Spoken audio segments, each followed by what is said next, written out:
and today I'm going to do a discussion video for you, and that is ebook versus real book. Yeah, so I'm going to discuss the pros and cons of both. I got this e-reader about a month ago, but I've had two other e-readers. This one is the Kindle Fire HD 6, and I really love it. I really enjoyed it. I had the Kindle Fire, the original Kindle Fire, and then I also had the Kindle Paperwhite before that. And I do prefer the Fire. I know a lot of people are like, yeah, but it's computer screen, but I really like it. I like being able to read in the dark, and that's one of my main things with it. I can read in the dark. I cannot read in the dark with this. Also, I share a room with my little sister, and I cannot have my bedroom light on until midnight, 1 in the morning when I want to keep reading. Whereas with this little light that can go on is not going to affect my sister's sleeping because I'm on a top bunk, and it's not going to affect her. It doesn't. She's okay with this, but she wouldn't be okay with it if I have my bedroom light on all the time. So that's another pro for the e-reader. I'm going to talk about price now, because I think a lot of people think that this is a really big deal with getting this. The original price of this, I think, was about £70, which is not too expensive, I don't think, because it can be used for a lot of things. The original price for books, depending on hardcover or paperback, or the retail price, probably about £7 for a paperback, and about £15, £10 to £15 for a hardcover. Ebooks, the price of an ebook can vary a lot, and I will not buy a lot of ebooks, mostly because, for example, let's take The Sin Eater's Daughter, which is a book I'm looking to buy at the minute. The paperback is £4.50, and the Kindle e-reader book is £4.29. I'm not going to buy it when it's like 30p different. It's just, I'm not going to do it if it's that much, because I prefer, I like having the physical thing. I mean, I'm going to pay 20p extra for the physical thing rather than having it on here. But if it's a daily deal or if it's free, I will definitely buy it, or if it's just cheap. Also, it helps living in the UK and reading a lot of books that are from America, especially if I've got the rest of the series in the certain covers. Like this series, I wasn't sure whether I was going to get Blood of Olympus in this cover, so I was going to buy it on my e-reader after I'd finished this one, and then buy the hardcover when it was cheap to buy it, and that's fine. If it's not going to match the rest of my series, I'd rather buy it on my Kindle and then buy it later if I really like it.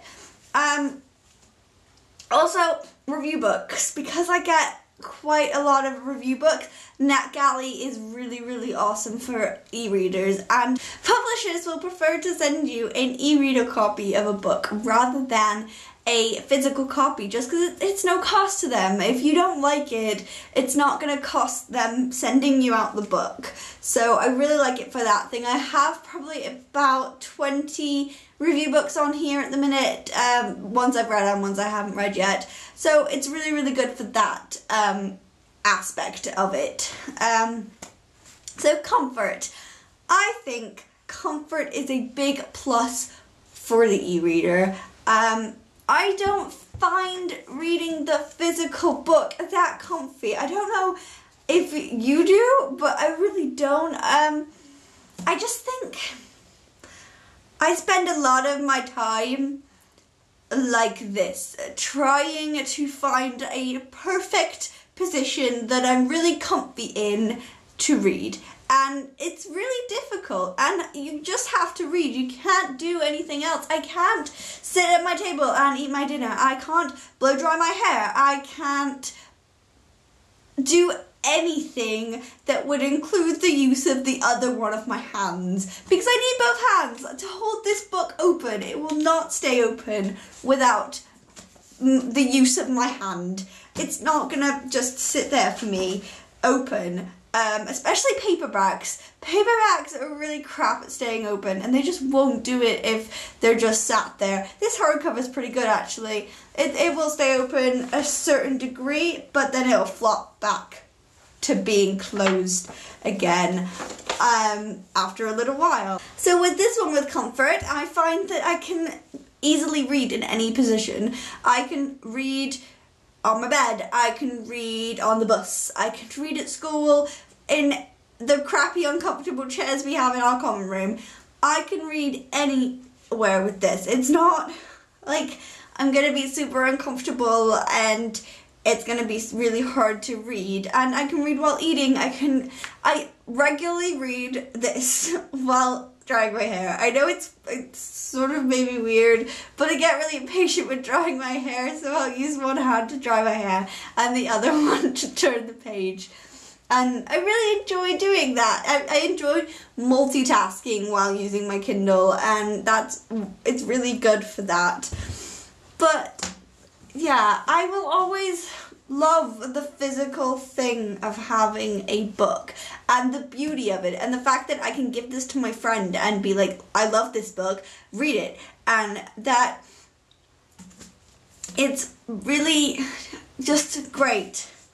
I love the smell of it, I love how it feels, it looks nice on my shelf. I can have it on display of how much I love this book, and it's just great, and I can't do that with an ebook.